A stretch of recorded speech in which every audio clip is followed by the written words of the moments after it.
Somos el equipo 4, esta es nuestra evidencia. Estamos compuestos por José Manuel Aguilar Moreno, Francisco Antonio Mandujano Morales, Óscar Eduardo Jasso Guerrero, Alfonso Cárdenas Ramos. El objetivo de esta investigación es hablar sobre los hidrocarburos, el petróleo, su composición, su impacto en el ambiente y su toxicidad. El derrame elegido por nosotros fue el ocurrido en Balam Tango Bravo, en el Golfo de México, a principios de junio de 2023, donde, según Pemex, hubo un derrame de aproximadamente 200 kilómetros cuadrados de petróleo, aunque organizaciones como Greenpeace desmintieron esta cifra, diciendo que en realidad la mancha es de aproximadamente unos 400 kilómetros cuadrados.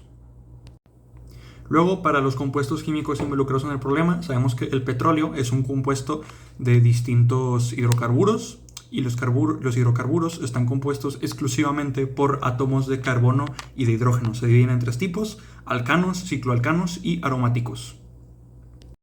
El primer tipo, los alcanos, también conocidos como parafinas, son hidrocarburos que pueden ser de cadena lineal o ramificada, con solamente enlaces sencillos entre sus átomos que los componen. A continuación, pues podemos ver algunos ejemplos de ellos, que son el metano, el etano, el propano y el butano.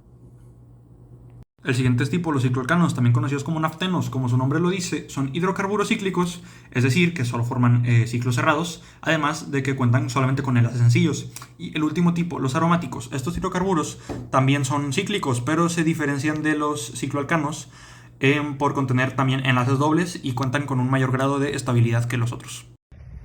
Yo voy a hablar sobre la clasificación de compuestos según su enlace y geometría. Vamos a empezar con el metano. Y su tipo de enlace es covalente no polar, ya que el carbono forma 4 enlaces covalentes simples con átomos de hidrógeno, y la diferencia de electronegatividad entre el carbono y el hidrógeno es pequeña, lo que hace que los enlaces sean casi no polares. Tenemos al butano, que su tipo de enlace es covalente no polar, ya que solo tiene enlaces carbón-carbón y carbón-hidrógeno, que son enlaces covalentes apolares, y su estructura es lineal o ramificada, pero sin polaridad significativa. Y el hexano, que su tipo de enlace es covalente no polar, y igual que el butano, está formado por enlaces carbón-carbón y carbón-hidrógeno, y todos son covalentes no polares. Tenemos al benceno, que es un covalente no polar y enlaces pi, y ya que posee enlaces covalentes entre carbono e hidrógeno, pero lo distintivo es el sistema de enlaces pi deslocalizados, que son dobles enlaces resonantes entre carbonos, lo que también le da una estructura aromática. Tenemos al tioéter, que su tipo de enlace es covalente polar, ya que los enlaces con carbono-azufre son covalentes, pero debido a que el azufre es más electronegativo que el carbono, hay polaridad y la molécula tiene un dipolo permanente. Después está el agua, que es covalente polar, ya que el oxígeno es mucho más electronegativo que el hidrógeno, y la geometría angular de la molécula crea un momento dipolar neto, lo que la hace altamente polar, y además forma puentes de hidrógeno con otras moléculas. Y al final tenemos esta tabla que nos dice que para el metano es no polar y nada más cuenta con fuerza de dispersión. Para el eteno es no polar y nada más igual con de dispersión. Hexano no polar con fuerza de dispersión. Benceno es no polar y predomina fuerzas de London y apilamiento pi-pi.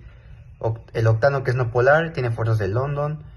El agua, que es polar y tiene enlaces covalentes y puentes de hidrógeno, además de dipolo-dipolo y dispersión. Los hidrocarburos presentan enlaces covalentes no polares. Eso significa que no tienen una distribución de carga significativa, y por lo tanto las únicas fuerzas intermoleculares que existen son las de dispersión de London. Estas son muy débiles, pero aumentan a medida que la molécula se hace más grande o más alargada. El agua, en contraste, tiene enlaces covalentes polares.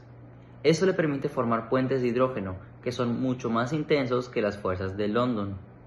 Gracias a esto, sus puntos de fusión y ebullición son muy altos para una molécula tan pequeña, ya que se requiere mucha energía para separar las moléculas.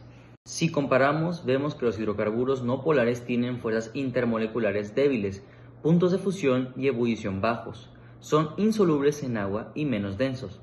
En cambio, el agua, que es polar, presenta fuerzas muy fuertes como los puentes de hidrógeno, altos puntos de fusión y ebullición, solubilidad en sustancias polares y una densidad mayor. Los hidrocarburos se caracterizan por interacciones muy débiles, llamadas fuerzas de dispersión de London, que crecen con el tamaño de la molécula.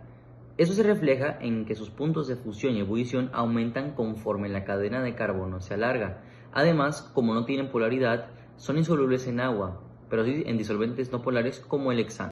El agua, gracias a sus enlaces polares, es capaz de formar puentes de hidrógeno muy fuertes, lo que le da propiedades únicas. Sus puntos de fusión y ebullición son inusualmente altos para su tamaño molecular, ya que romper esos enlaces requiere gran energía. Es también un disolvente muy eficaz para compuestos polares e iónicos, lo que explica su papel central en los procesos biológicos. Los hidrocarburos aromáticos como el benceno son de los compuestos más tóxicos del petróleo, ya que se generan tejidos grasos en organismos del cuerpo y esto los hace muy difíciles de retirar. Compuestos como el benceno que les acabo de mencionar tienen efectos sobre la salud humana, inhalaciones que te causan fatiga, dolor de cabeza, irritación e incluso una larga exposición a este elemento te puede llegar a dar cáncer. Los hidrocarburos alifáticos que tienen poco peso, es decir, que tienen moléculas pequeñas, pueden afectar a los animales acuáticos si estos se encuentran en grandes cantidades. Estos compuestos pueden causar efectos como anestesia o hacer que el animal se sienta atontado, lo que altera su reacción natural y los pone en riesgo. Los hidrocarburos aromáticos policíclicos pueden tener efectos a largo plazo o a corto plazo. No te matan de inmediato, pero sí afectan tu genética, tu reproducción y el metabolismo de los seres vivos. Con el tiempo, esto puede hacer que se disminuyan las poblaciones, que se pierda biodiversidad y que los ecosistemas queden dañados por muchos años. Los hidrocarburos son los compuestos hechos de carbono e hidrógeno, que son los principales componentes del petróleo. Según su estructura, pueden ser alifáticos, cíclicos o aromáticos. Algunos, como los hidrocarburos aromáticos policíclicos, son muy tóxicos y muy contaminantes. A diferencia del agua, que es polar y forma puentes de hidrógeno, los hidrocarburos no tienen carga y no se mezclan con ella. Es por eso que en un derrame el petróleo flota.